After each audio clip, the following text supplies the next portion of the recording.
Hello aspirants, मेरा नाम है मयंक और आप देख रहे हैं प्रोफेसर डायरी चैनल। आज का वीडियो पार्ट 1 रहेगा मुगल काल से संबंधित सभी क्वेश्चंस का। इन क्वेश्चंस के लिए हमने ल्यूसेंट की बुक, यूथ कंपटीशन टाइम्स, घटना चक्र पूर्वावलोकन का पॉइंटर, इन तीनों बुक से हम सारे क्वेश्चंस को सॉल्व करेंगे। लगभग 500 क्वेश्चंस करेंगे मुगल काल से संबंधित।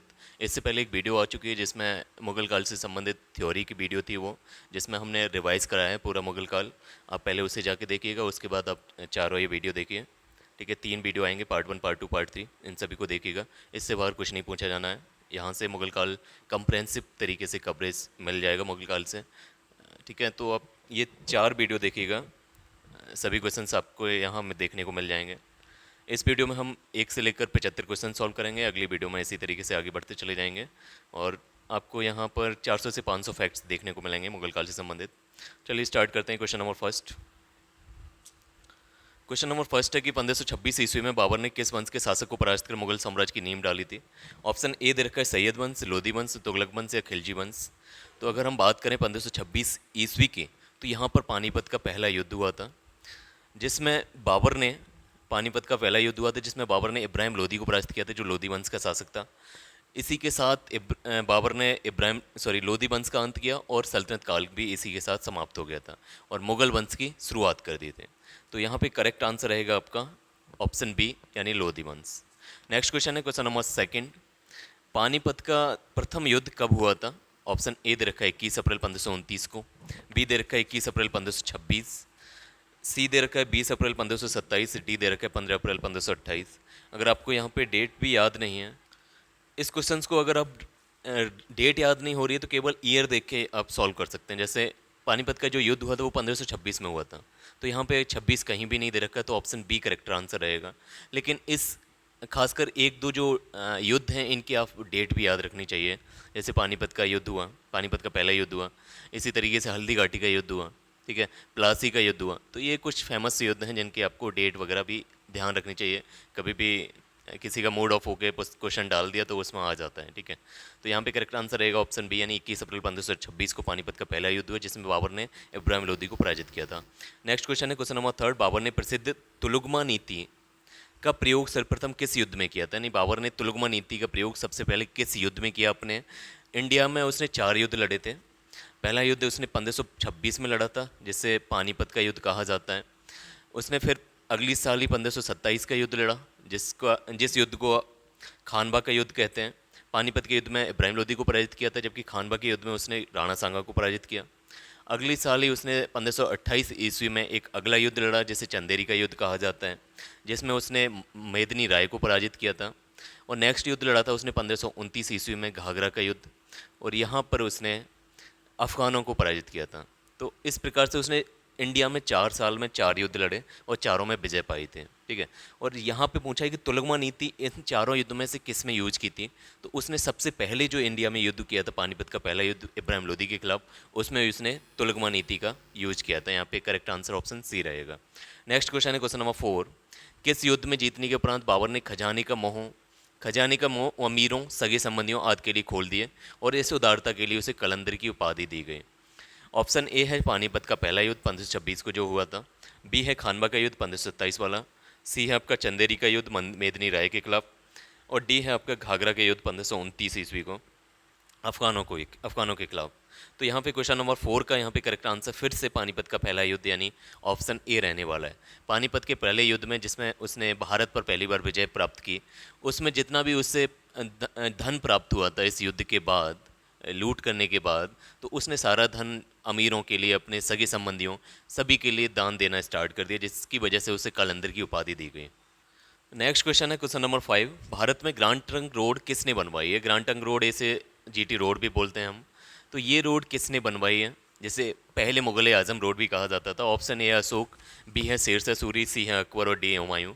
तो यहाँ पे करेक्ट आंसर रहने वाला है ऑप्शन बी, शेरशाह सूरी यानी शेर खां। ठीक है, तो शेर खां या शेरशाह सूरी ने ग्रांड ट्रंक रोड बनवाया था, जो एक अफगान शासक था जिसने सूरवंश की स्थापना की थी। ठीक है, नेक्स्ट क्वेश्चन है क्वेश्चन नंबर 6। गुजरात विजय की याद में अकबर ने किसका निर्माण कराया था?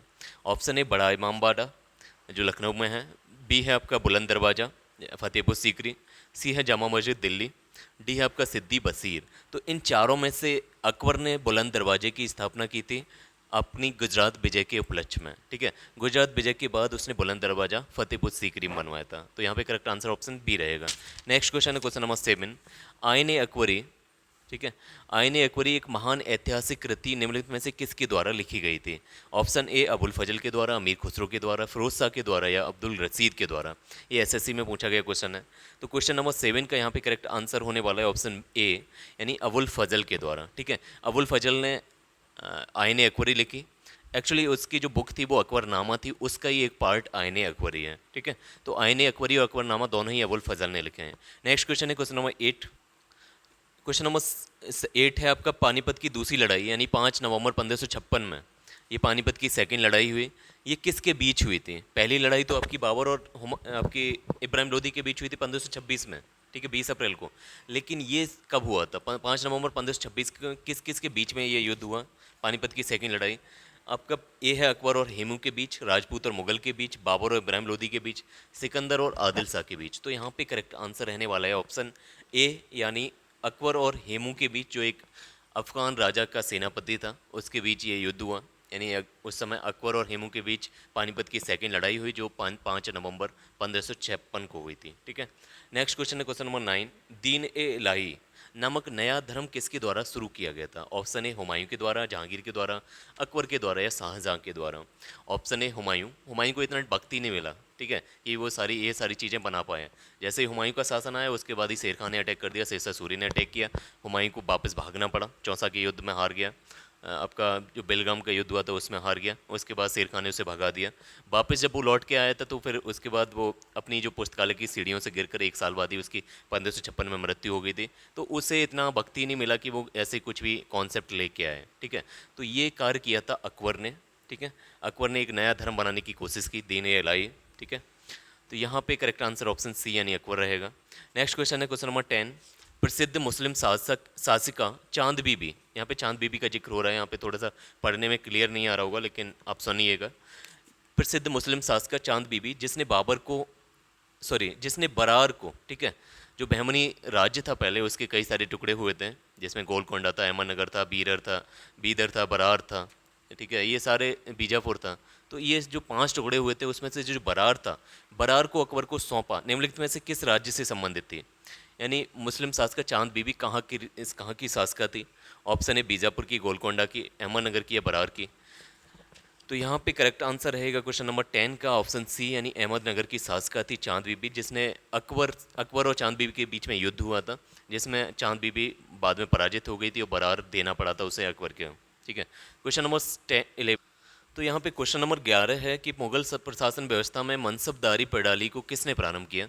यानी मनसबदारी प्रणाली का जनक किसे माना जाता है? ऑप्शन इस शाहजहां, अकबर, जहांगीर या बाबर।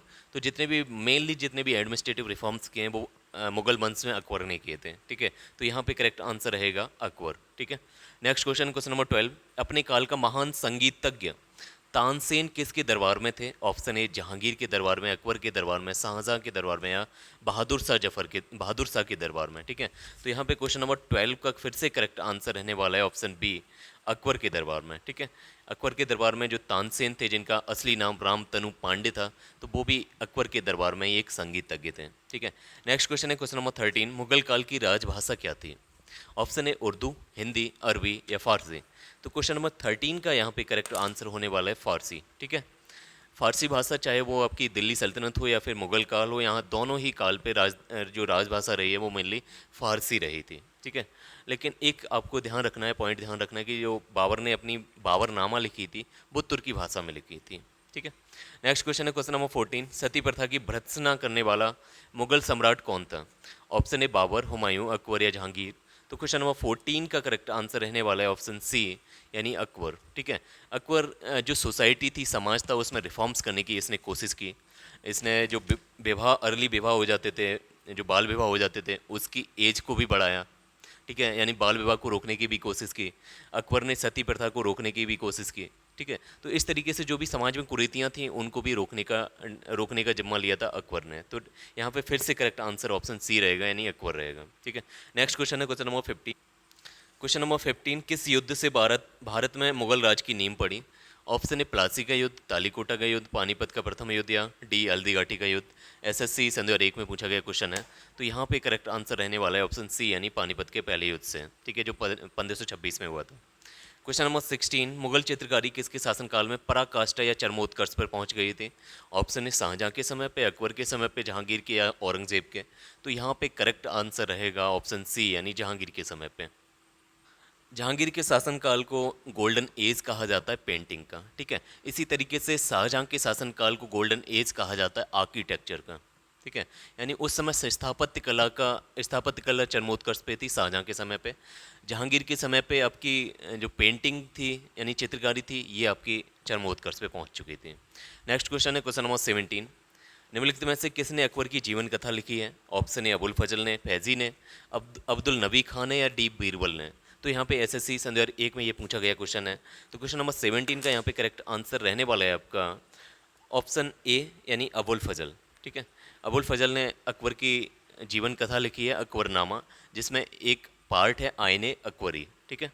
तो अबुल फजल ने अकबरनामा लिखी है। नेक्स्ट क्वेश्चन है क्वेश्चन नंबर 18, किस मुगल शासक ने भारत की वनस्पतियों, प्राणी जगत, ऋतुओं और फलों का विशद विवरण अपनी डायरी में किया था?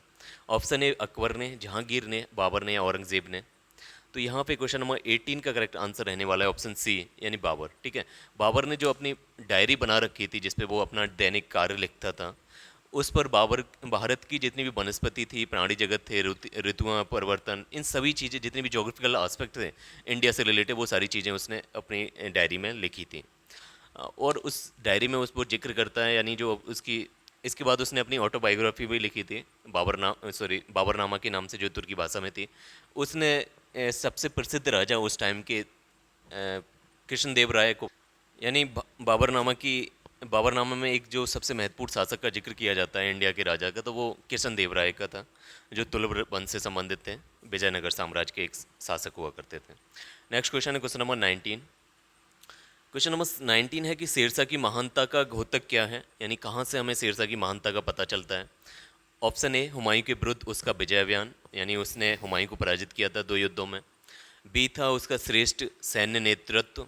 सी था उसका प्रशासनिक सुधार, उसने बहुत सारे रिफॉर्म्स लाने की कोशिश की और रिफॉर्म्स लाए भी थे।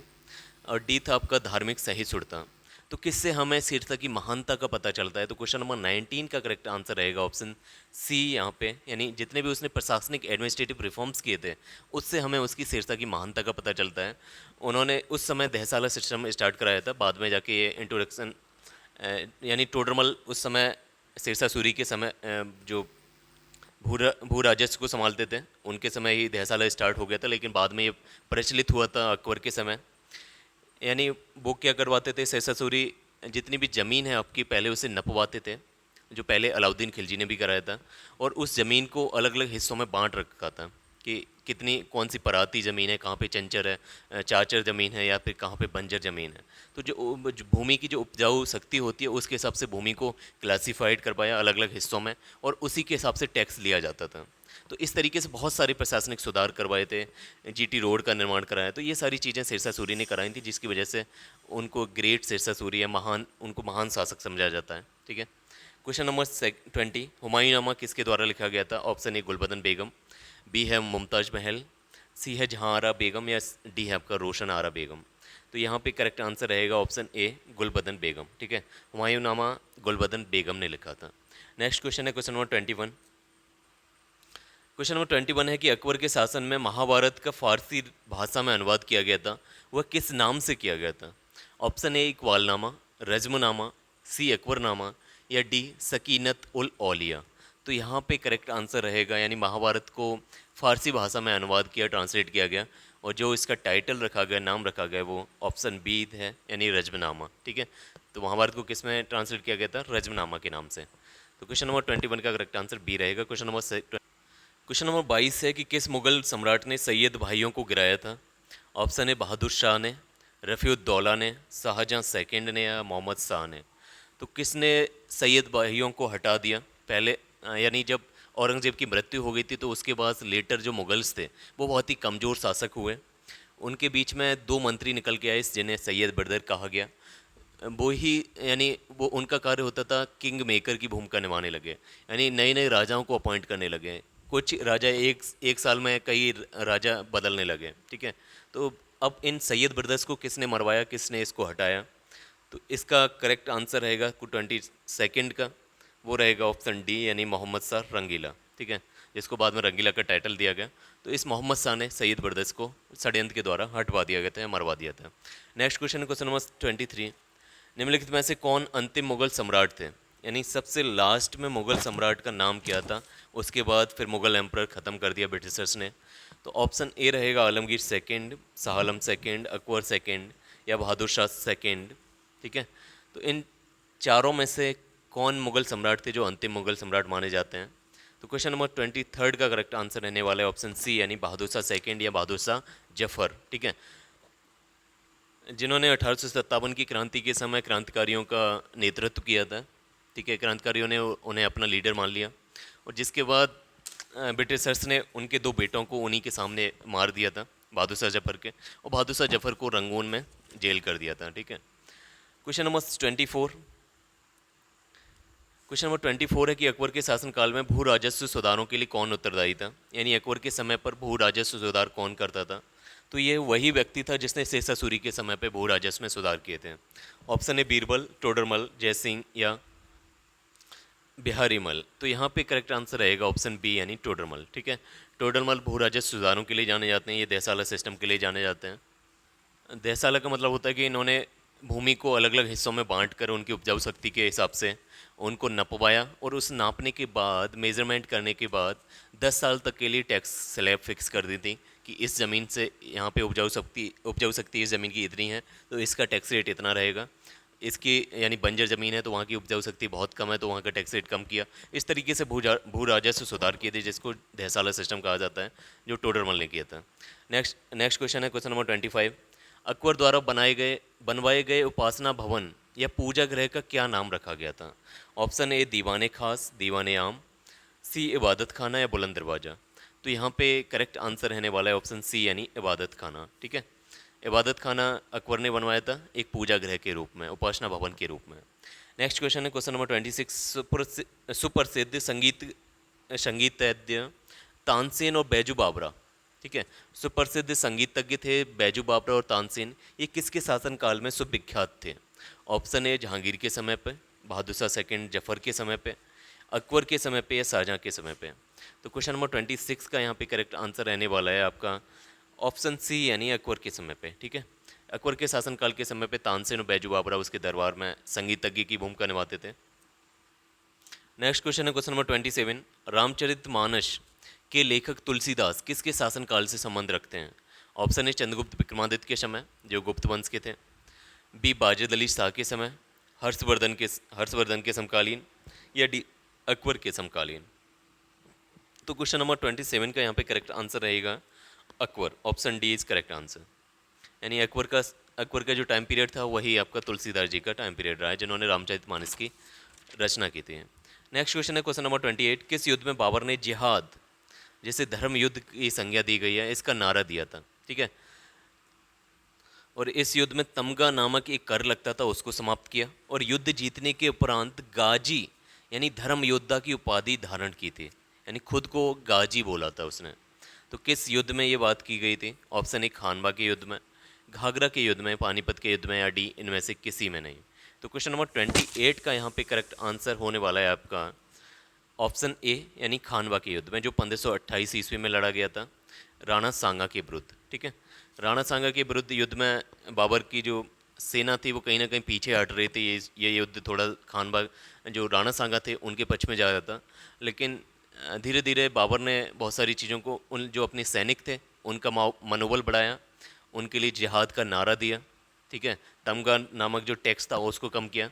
उसके बाद जो जोशीली सेना थी उसने खानवा के युद्ध में बाजी पलट दी और राणा सांगा को पराजित कर दिया था। नेक्स्ट क्वेश्चन है क्वेश्चन नंबर 29।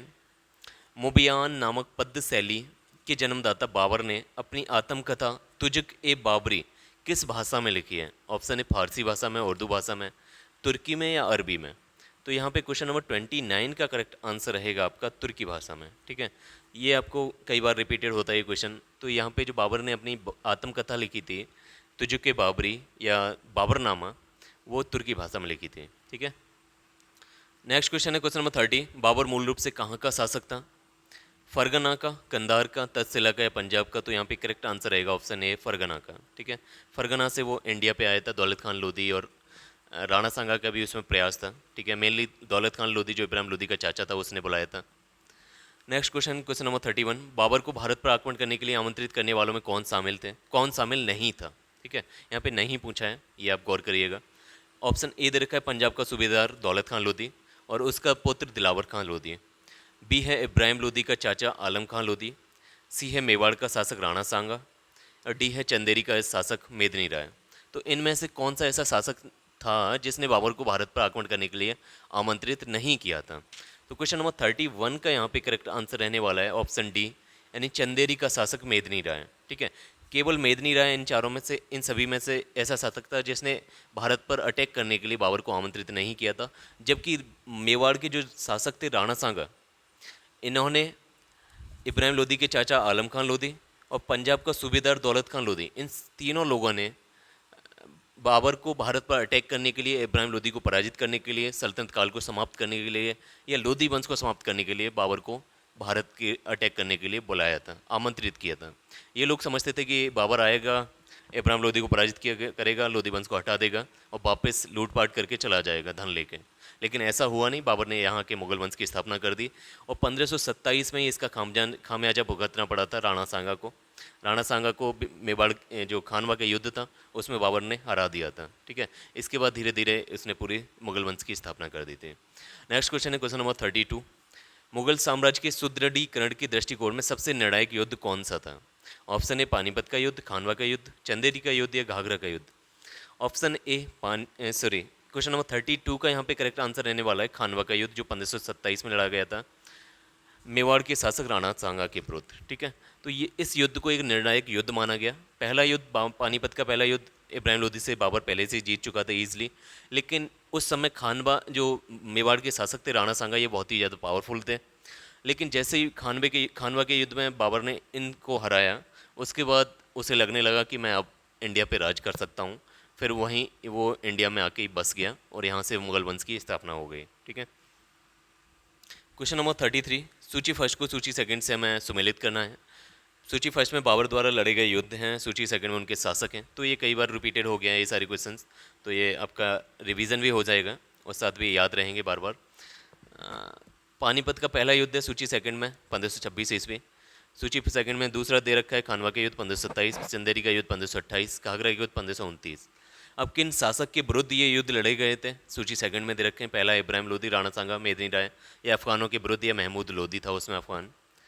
तो अब अगर हमें मैच करना है इसे, तो 1526 का जो पानीपत का युद्ध हुआ था वो इब्राहिम लोधी के खिलाफ ही हुआ था। खानवा का युद्ध 1527 में राणा सांगा के विरुद्ध हुआ था, जो मेवाड़ के शासक थे। चंदेरी का युद्ध 1528 में हुआ था, मेदिनी राय के खिलाफ हुआ था। 1529 में अफगानों के विरुद्ध या महमूद लोधी के विरुद्ध ये युद्ध लड़ा था और इन सभी युद्धों में बाबर की विजय हुई थी। तो यहाँ पे सभी युद्ध रेस्पेक्टिवली मैच हैं, यानी ए का 1 रहेगा, बी का 2, सी का 3 और डी का 4। Option A is correct answer. Next question है क्वेश्चन नंबर 34, किसने मुगल साम्राज्य की राजधानी को आगरा से दिल्ली स्थानांतरित किया था? यानी आगरा से राजधानी को फिर से चेंज करके दिल्ली कौन लेके गया था? ऑप्शन ए जहांगीर, औरंगजेब, हुमायूं या शाहजहां? तो यहाँ पे करेक्ट आंसर रहने वाला है आपका क्वेश्चन नंबर 34 का, वो रहेगा आपका डी, यानी शाहजहां। ठीक है, शाहजहां से पहले जो राजधानी थी वो आगरा थी। कुछ समय के लिए आपके जो अकबर थे उन्होंने राजधानी को फतेहपुर सीकरी ले गए। ठीक है, लेकिन उसके बाद जो शाहजहां आए, शाहजहां का शासनकाल आया, तो उन्होंने राजधानी को शिफ्ट कर दिया आगरा से दिल्ली की तरफ। नेक्स्ट क्वेश्चन है क्वेश्चन नंबर 35, अकबर की युवावस्था में उनका संरक्षक कौन था? यानी अकबर जब छोटे थे तो उसके समय उनका संरक्षक कौन था? ऑप्शन ए हेमू, फैजी, अबुल फजल या बैरम का? तो यहाँ पे करेक्ट आंसर है आपका ऑप्शन डी, यानी बैरम का। बैरम का अकबर का संरक्षक रहा और इसी के नेतृत्व में अकबर ने हेमू को पराजित किया था पानीपत के सेकेंड युद्ध यानी 1556 ईस्वी में। नेक्स्ट क्वेश्चन क्वेश्चन नंबर 36 है कि निम्नलिखित में से किस स्थान पर नादिर शाह ने चढ़ाई नहीं की थी? ऑप्शन ए लाहौर पर, करनाल पर, दिल्ली पर या कन्नौज पे? तो नादिर शाह ने जब अटैक किया था उस समय मुग़ल शासक बहुत ही कमज़ोर थे, यानी औरंगज़ेब के बाद का समय है ये। तो नादिर शाह ने 1739 में ये अटैक किया था जिसमें उसने मोहम्मद शाह रंगीला को हराया था। ये मुग़ल बादशाह था एक, और ये युद्ध आपका करनाल के युद्ध से फेमस है। करनाल के युद्ध से जाना जाता है, बहुत ईजिली नादिर शाह ने मुग़ल बादशाह को हरा दिया और दिल्ली में जाके वहाँ बहुत लूट मचाई और कत्लेआम कर दिया था। लगभग 20,000 से लेकर 30,000 लोग मारे गए। 10,000 से ज़्यादा औरतें और बच्चों को स्लेब गुलाम बना लिया था। तो इस प्रकार से दिल्ली, करनाल, लाहौर, ये आपका इस यहाँ पर लाहौर अटैक किया था, जबकि कन्नौज पर नादिर ने अटैक नहीं किया। तो option D is correct answer. Next question is 37। किसने ऐसे बाग बगीचे जिसमें बहता पानी हो के निर्माण की परंपरा की है? यानी किसने ऐसे बाग बगीचे बनाए थे जिसमें फव्वारा सिस्टम लगा हुआ था? ऑप्शन ए बाबर ने, शेरशाह ने, अकबर ने या शाहजहां ने। तो क्वेश्चन नंबर 37 का यहाँ पे करेक्ट आंसर रहेगा बाबर। ठीक है, यानी बाबर ने चार बाग सिस्टम की शुरुआत की थी। यानी इस टाइप का एक ग्राउंड बनाया जाता था जिसमें चार बाग बनाए जाते थे, जो और बीच में एक फव्वारा है, माउंटेन्स है जहाँ से पानी निकल रहा है, पानी बह रहा है। इस टाइप का पद्धति स्टार्ट की थी बाबर ने और इसके बाद ये कंटिन्यू रही आज तक। ठीक है, मुगल वंश में इस तरीके के चार बाग बनने का सिस्टम स्टार्ट हो गया था। नेक्स्ट क्वेश्चन है क्वेश्चन नंबर 38। निम्नलिखित में से कौन सी आत्मकथा? तो क्वेश्चन नंबर 38 में पूछा है कि इनमें से कौन सी आत्मकथा है। ऑप्शन ए अकबरनामा, बी है हुमायूंनामा, सी है पादशाहनामा, डी है तुजुक बाबरी या बाबरनामा।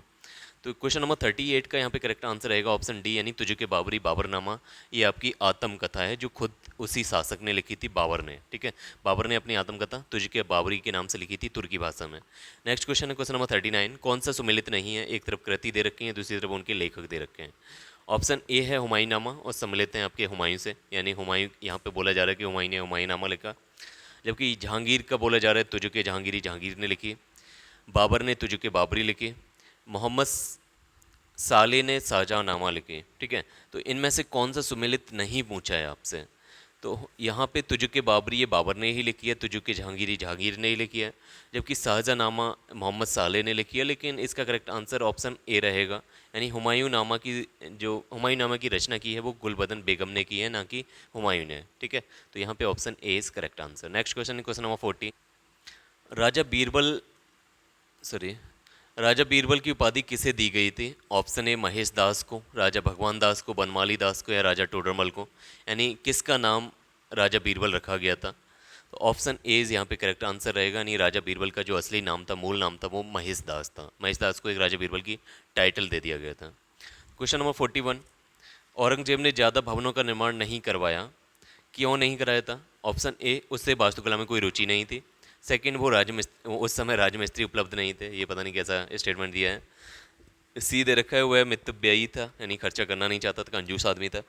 डी दे रखा है उसे अपने शासनकाल में निरंतर युद्ध करने पड़े। तो किस कारण बस औरंगजेब ने ज़्यादा भवन वगैरह नहीं बनाए थे, जबकि उससे पहले उसके जो पिता थे शाहजहाँ, उसने बहुत ज़्यादा स्थापत्य कला का निर्माण कराया था। उसका पीरियड, शाहजहाँ का पीरियड स्थापत्य कला का गोल्डन एज कहा जाता है, गोल्डन पीरियड कहा जाता है या स्वर्ण युग कहा जाता है। तो क्वेश्चन नंबर 41 का यहाँ पे करेक्ट आंसर रहने वाला है ऑप्शन डी, यानी वह उस समय औरंगजेब का जिस समय शासनकाल था, उस समय बहुत ज़्यादा युद्धों में वो बिजी रहा, खासकर दक्कन के युद्धों में, दक्षिण के युद्धों में। शिवाजी ने उसे बहुत परेशान किया और भी बहुत सारे राजपूतों ने परेशान किया, जाटों ने परेशान किया, क्योंकि उससे उसकी एक्चुअली किसी से बनी नहीं। ठीक है, चाहे राजपूत हों, सिख हों, जाट हों या मराठा हों। ठीक है, उन सबसे ये उसने युद्ध करता रहा, लगातार युद्ध में बिजी रहा। तो इस वजह से वो किसी भी ज़्यादा भवन वगैरह इन सब बनाने में उसकी कोई रुचि नहीं रही। नेक्स्ट क्वेश्चन है क्वेश्चन नंबर 42। क्वेश्चन नंबर 42 है कि किस मुगल शासक को 2 बार राज्याभिषेक किया गया? यानी कौन सा ऐसा मुगल शासक था जिसका 2 बार राज्य तिलक हुआ? ऑप्शन ए अकबर का, जहांगीर का, शाहजहां का या औरंगजेब का। तो यहाँ पे फिर से करेक्ट आंसर ऑप्शन डी रहेगा, औरंगजेब। ठीक है, औरंगजेब का 2 बार राज्याभिषेक हुआ था। एक बार उसने शासक बनने से पहले ही अपना राज्याभिषेक करा लिया था। बाद में जब उसके सारे कांटे निकल गए उसके रास्ते के, चाहे वो उसका बड़ा भाई दारा सिको हो या शाहजहाँ हो, तो उसके बाद उसने फिर से अपना राज्याभिषेक कर पाया। तो औरंगजेब के 2 बार राज्याभिषेक हुआ है। नेक्स्ट क्वेश्चन है क्वेश्चन नंबर 43। ग्रांड ट्रंक सड़क जोड़ती है, यानी जीटी रोड कौन किन 2 शहरों को जोड़ता है? ऑप्शन ए कोलकाता व मुंबई को, दिल्ली व चेन्नई को, कोलकाता व अमृतसर को या लुधियाना व तिरुपति को। तो यहाँ पे सॉरी यहाँ पे क्वेश्चन नंबर 43 का करेक्ट आंसर रहने वाला है ऑप्शन सी, यानी कोलकाता व अमृतसर को जीटी रोड जोड़ता है। और इस जीटी रोड यानी ग्रांड ट्रंक रोड की स्थापना करवाई थी शेरशाह सूरी ने, जिसकी जो उपाधि थी शेर खां। ठीक है, नेक्स्ट क्वेश्चन है क्वेश्चन नंबर 44 कि वर्ष 1526 ईस्वी में लड़ी गई पानीपत की पहली लड़ाई में बाबर से कौन पराजित हुआ था? तो ये कई बार क्वेश्चन रिपीट हो चुका है। यहाँ पे आंसर रहेगा ऑप्शन ए, यानी इब्राहिम लोदी। नेक्स्ट क्वेश्चन है क्वेश्चन नंबर 45। शेरशाह सूरी का मकबरा कहाँ पर है? दिल्ली, आगरा, सासाराम, लाहौर। ठीक है। तो यहाँ पे करेक्ट आंसर रहेगा ऑप्शन सी सासाराम, जो बिहार में स्थित है। ठीक है। तो सासाराम में शेरशाह सूरी का मकबरा देखने को मिलता है, जो सूरवंश का संस्थापक था, जिसका टाइटल शेर खान था। ठीक है। नेक्स्ट क्वेश्चन है क्वेश्चन नंबर 46, अकबर का राज्याभिषेक कहाँ पे हुआ था? कालानौर के किले में, आगरा में, जामा मस्जिद में, सीकरी में? तो क्वेश्चन नंबर 46 का यहाँ पे करेक्ट आंसर होने वाला है ऑप्शन ए, यानी कालानौर में। ईंटों का एक ईंटों का सिंहासन बनाकर बैरम खान ने उसका राज्याभिषेक किया था। ऑप्शन ए कालानौर यहाँ पे करेक्ट आंसर रहेगा। नेक्स्ट क्वेश्चन है क्वेश्चन नंबर 47, गुरु अर्जुन देव समकालीन थे किसके? ऑप्शन है बाबर के, जहांगीर के, शाहजहां के, अकबर के? तो क्वेश्चन नंबर 47 का यहाँ पे करेक्ट आंसर रहने वाला है ऑप्शन बी, यानी जहांगीर के। ठीक है। जहांगीर ने गुरु अर्जुन देव, जो सिखों के पांचवें गुरु थे, एक्चुअली जहांगीर का जो बड़ा बेटा था खुसरो शाह, उसने विद्रोह कर दिया था। इसमें सहायता कर रहे थे सिख गुरु अर्जुन देव। तो इस सहायता के कारण क्योंकि जहांगीर के विरुद्ध विद्रोह में शामिल थे गुरु अर्जुन देव, जिसकी वजह से जहांगीर ने उनकी फांसी लगवाकर हत्या करवा दी थी। नेक्स्ट क्वेश्चन है क्वेश्चन नंबर 48, किस राजपूत वंश ने अकबर के सामने समर्पण नहीं किया था? ऑप्शन ए सिसोदिया वंश ने, परमार वंश ने, चौहान वंश ने, या चंदेल वंश ने? तो क्वेश्चन नंबर 48 का यहाँ पे करेक्ट आंसर रहने वाला है आपका ऑप्शन ए, यानी सिसोदिया वंश। ठीक है। सिसोदिया वंश मेवाड़ का वंश था, जिसमें बहुत सारे इम्पोर्टेंट्स लीडर्स हुए, इम्पोर्टेंट्स बहुत ही शक्तिशाली राजा हुए, जो कभी भी दूसरों के सामने घुटने नहीं टेके, जैसे राणा रतन सिंह अलाउद्दीन खिलजी के सामने बढ़ गए थे। पद्मावती की मूवी में आपको ये सीन देखने को मिलेगा। उसके बाद इसी वंश में आगे राणा कुंभा हुए थे, जिन्होंने कीर्ति स्तंभ लगवाया था अपने महल में। इसके बाद इसमें राणा संग्राम सिंह का नाम सुना है, या राणा सांगा जिसे कहा जाता था, जिसका जिक्र बाबर भी अपनी आत्मकथा में करता है। उनके बाद महाराणा प्रताप। ठीक है। यानी अकबर के सामने जिसने समर्पण नहीं किया वो राजपूत वंश सिसोदिया वंश था, और इसके उस समय लीडर जो थे वो महाराणा प्रताप थे। ठीक है। महाराणा प्रताप ने कभी भी अकबर के सामने समर्पण नहीं किया। तो ये सिसोदिया वंश था मेवाड़ का। क्वेश्चन नंबर 49, किस मुगल शासक को आलमगीर कहा जाता है? ऑप्शन ए अकबर, शाहजहां, जहांगीर, या औरंगजेब? तो क्वेश्चन नंबर 49 का करेक्ट आंसर रहने वाला है ऑप्शन डी, यानी औरंगजेब। ठीक है। औरंगजेब को आलमगीर कहा जाता है। नेक्स्ट क्वेश्चन क्वेश्चन नंबर 50, सम्राट अकबर द्वारा किसको जरी कलम की उपाधि दी गई थी? ऑप्शन ए मोहम्मद हुसैन को, मोहम्मद खां को, अबू समद को, या मीर सैयद अली को? तो जरी कलम की उपाधि अकबर ने किसको दी थी? तो क्वेश्चन नंबर 50 का यहाँ पे करेक्ट आंसर होने वाला है ऑप्शन ए, यानी मोहम्मद हुसैन को। क्वेश्चन नंबर 51, बाबर ने पहली बार पश्चिम से कहाँ होकर भारत में प्रवेश किया था? Option A Kashmir, Sindh, Punjab, Rajasthan? तो पंजाब के रास्ते बाबर भारत आया था। भारत में आके बाबर ने मुगल वंश की स्थापना की थी। नेक्स्ट क्वेश्चन है क्वेश्चन नंबर 52। क्वेश्चन नंबर 52 है कि हल्दी घाटी का युद्ध कब लड़ा गया? 1526 ईस्वी में, 1576 ईस्वी में, 1605 ईस्वी में, या 1660 ईस्वी में? तो यहाँ पे हल्दी घाटी का युद्ध लड़ा गया था। ऑप्शन बी इज करेक्ट आनी, यानी 1576 ईस्वी में हल्दी घाटी का युद्ध हुआ, जिसमें अकबर की तरफ से राजा राणा सॉरी गाइस, हल्दी घाटी का जो युद्ध हुआ था 1556 ईस्वी में है। इसमें 1576 ईस्वी में इसमें अकबर की तरफ से राजा मानसिंह ने युद्ध किया था, जबकि जो राणा प्रताप की तरफ से जो सेना नायक थे उसमें हकीम खान सूर भी थे। ठीक है। नेक्स्ट क्वेश्चन है क्वेश्चन नंबर 53, फैजी निम्नलिखित में से किसके दरबार में रहे? हुमायूं के दरबार में, दारा सिकों के, बहादुर शाह जफर, या अकबर के? तो यहाँ पे करेक्ट आंसर ऑप्शन डी रहेगा, यानी अकबर के समय पे फैजी अकबर के दरबार में रहे थे। नेक्स्ट क्वेश्चन है क्वेश्चन नंबर 54। क्वेश्चन नंबर 54 में पूछा है कि किसके समय में मलिक मोहम्मद जयसी ने पद्मावत की रचना की थी? मलिक मोहम्मद जयसी की रचना है पद्मावत, जिसमें अलाउद्दीन खिलजी और राणा रतन सिंह के बीच का युद्ध का वर्णन किया गया है। तो मलिक मोहम्मद जयसी किसके दरबार में थे?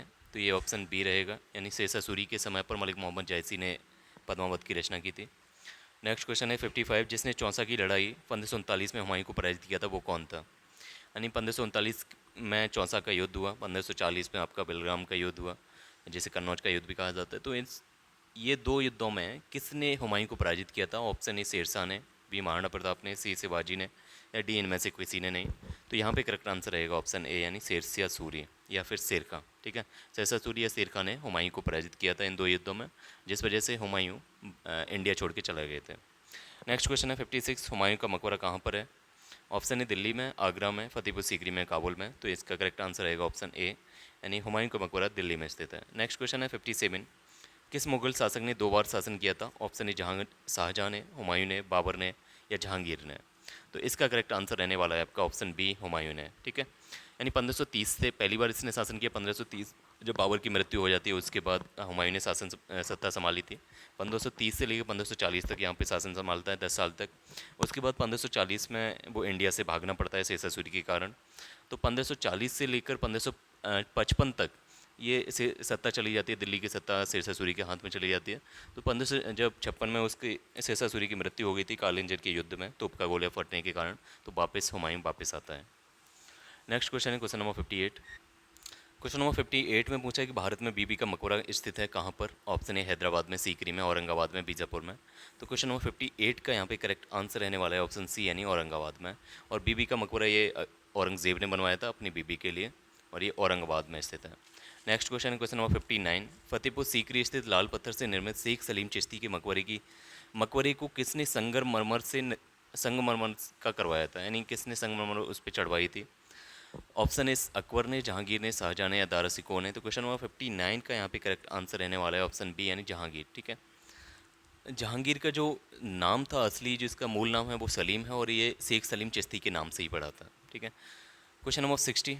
किस मुगल शासक को पहले आगरा में दफनाया गया था और बाद में उसकी एक अफगान विधवा सब को काबुल ले गई और वहीं एक बाग में दफनाया। तो इसका करेक्ट आंसर रहने वाला है ऑप्शन ए बाबर। ठीक है, बाबर की मृत्यु आगरा में हुई थी। पहले आगरा में ही दफनाया गया था बाबर को, बाद में फिर काबुल ले जाया गया था। Next question number 61। किस मुगल शासक को उपवनों या उद्यानों में अत्यंत अभिरुचि के कारण उपवनों का राजकुमार कहा जाता है या मालियों का मुकुट कहा गया है। ऑप्शन ए बाबर, हुमायूं, अकबर या शाहजहां। तो क्वेश्चन नंबर 61 का यहाँ पे करेक्ट आंसर रहने वाला है फिर से बाबर। ठीक है, और ये चार बाग पद्धति इसी ने स्टार्ट की थी। नेक्स्ट क्वेश्चन है क्वेश्चन नंबर 62। कौन सा पहला मुगल शासक था जिसने कुषाण साम्राज्य के पतन के बाद भारतीय साम्राज्य में काबुल व कांधार को शामिल किया था। यानी पहले काबुल और कंधार को शामिल किया था कुषाणों ने, लेकिन उसके बाद किस मुगल शासक ने इसको शामिल किया था, काबुल और कंधार को भारत से जोड़ा था। क्वेश्चन नंबर इसका ऑप्शन दे रखे हैं बाबर, हुमायूं, अकबर या जहांगीर। तो 62 का यहाँ पे करेक्ट आंसर फिर से होने वाला है आपका ऑप्शन ए यानी बाबर। ठीक है, नेक्स्ट क्वेश्चन है क्वेश्चन नंबर 63। किस युद्ध को जीतने के बाद शेरशाह ने दिल्ली में अफगान सत्ता की स्थापना की थी। ऑप्शन ए बेलगाम का युद्ध, बी है कालिंजर का युद्ध, सी है चौसा का युद्ध या डी इनमें से कोई नहीं। तो इसका करेक्ट आंसर रहने वाला है आपका ऑप्शन ए यानी बेलगाम का युद्ध। ठीक है, चौसा का युद्ध आपका 1539 में देखने को मिलता है, जबकि बेलगाम का युद्ध आपको 1540 में शेरशाह सूरी ने हुमायूं को पराजित किया था। इन दोनों युद्ध में हुमायूं हारा था, जिसकी वजह से हुमायूं को भारत छोड़ना पड़ा। नेक्स्ट क्वेश्चन है क्वेश्चन नंबर 64। निम्नलिखित भारतीय शासकों में से अकबर के समकालीन कौन था। ऑप्शन ए रानी दुर्गावती, अहिल्याबाई, मार्तंड वर्मा या राजा सवाई जयसिंह। तो इन चारों में से कौन अकबर के समकालीन था। तो क्वेश्चन नंबर 64 का यहाँ पे करेक्ट आंसर रहेगा आपका ऑप्शन ए यानी रानी दुर्गावती अकबर के समकालीन थे। नेक्स्ट क्वेश्चन है क्वेश्चन नंबर 65। शाहजहां ने निम्नलिखित में से किस शहर में मोती मस्जिद बनवाई थी। ऑप्शन ए दिल्ली में, जयपुर में, आगरा में या अमरकोट में। तो क्वेश्चन नंबर 65 का यहाँ पे करेक्ट आंसर होने वाला है ऑप्शन सी यानी आगरा। ठीक है, तो शाहजहां ने जो मोती मस्जिद बनवाई है ये आगरा के लाल किले में स्थित है। नेक्स्ट क्वेश्चन है क्वेश्चन नंबर 66। क्वेश्चन नंबर 66 है कि किस मुगल बादशाह ने जजिया नामक कर पुनः लगा दिया था, यानी जजिया जो टैक्स था जो नॉन मुस्लिम से लिया जाता था वो वापस स्टार्ट कर दिया था, यानी जजिया को हटा दिया था अकबर ने। उसके बाद किसने वापस लगाया। ऑप्शन ए अकबर, जहांगीर, औरंगजेब या शाहजहां। तो इसका करेक्ट आंसर ऑप्शन सी रहेगा औरंगजेब। ठीक है, औरंगजेब ने जजिया नामक कर फिर से पुनः लगा दिया था। Next question question number 67। Akbar के शासनकाल में अमल गुजार नामक अधिकारी का कार्य क्या था। ऑप्शन ए कानून और व्यवस्था संभालना, सेकंड भूमि राजस्व का मूल्यांकन और संग्रह करना, सी था आपका राजघराने का प्रभारी होना या डी है शाही खजाने की देखभाल करना। तो इन चार कार्यों में से अमल गुजार क्या कार्य करता था।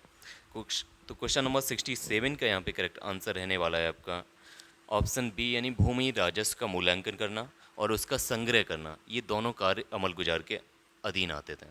नेक्स्ट क्वेश्चन है क्वेश्चन नंबर 68। क्वेश्चन नंबर 68 रहेगा शिवाजी ने मुगलों को किस संधि के द्वारा किलों को हस्तांतरित किया था। यानी शिवाजी और राजा जयसिंह के बीच एक संधि हुई थी, तो ये किस कौन संधि का नाम क्या है। ऑप्शन ए चित्तौड़, पुणे, पुरंदर, तोरण। तो यहाँ पे इसका करेक्ट आंसर रहेगा ऑप्शन सी यानी पुरंदर की संधि। तो ये 1665 ईस्वी में पुरंदर की संधि हुई थी शिवाजी के बीच में और सवाई राजा जयसिंह के बीच में, जिसको औरंगजेब ने भेजा था।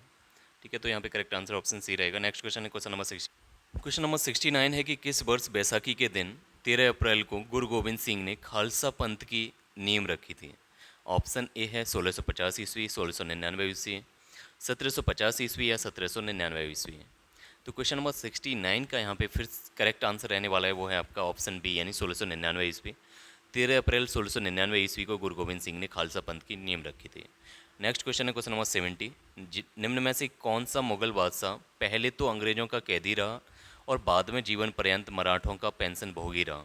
ऑप्शन ए Shah Alam second, Bahadur Shah second, Alamgir second या अकबर शाह सेकेंड।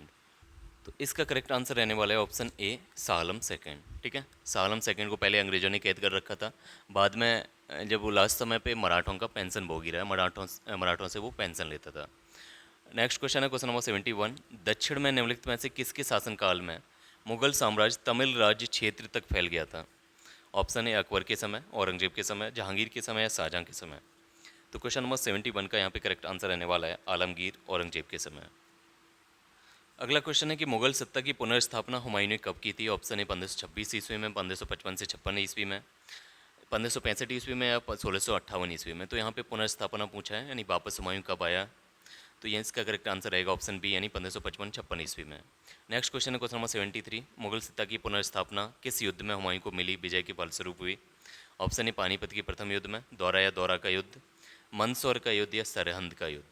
तो क्वेश्चन नंबर 73 का करेक्ट आंसर रहेगा ऑप्शन डी यानी सरहिंद के युद्ध में। ठीक है, सरहिंद के युद्ध में वापस 1555-56 के युद्ध में ये सरहिंद का युद्ध हुआ था, जिसमें हुमायूं ने वापस से शेर खां जो शेरशाह सूरी का जो एम्पायर था उसको ख़त्म किया था। नेक्स्ट क्वेश्चन है क्वेश्चन नंबर 74। किस मुगल बादशाह की मृत्यु दीन पनाह पुस्तकालय की सीढ़ियों से गिरने के कारण हो गई थी? ऑप्शन ए बाबर, हुमायूं, अकबर या जहांगीर। तो इसका करेक्ट आंसर ऑप्शन बी रहेगा यानी बाबर, हुमायूं। क्वेश्चन नंबर 75 ये आज का लास्ट क्वेश्चन रहेगा। क्वेश्चन नंबर 75 है कि किस मुगल बादशाह के दुर्भाग्य पर व्यंग करते हुए एक लेन पोल ने कहा है कि वह जीवन भर ठोकरें खाता रहा और ठोकर खाकर ही उसके जीवन का अंत हुआ? ये लेन पोल ने किस मुगल शासक के बारे में लिखा है? ऑप्शन ए दे रखा है बाबर, अकबर, हुमायूं या शाहजहां। तो इसका करेक्ट आंसर रहेगा ऑप्शन सी हुमायूं। ठीक है, तो यहाँ पर ये पार्ट 1 एंड होता है, इसके बाद पार्ट 2 एंड पार्ट 3 आएंगे, आप उन दोनों को देखिएगा। अगर ये वीडियो आपको पसंद आया हो तो लाइक, शेयर एंड सब्सक्राइब करिए। जय हिंद, शुक्रिया।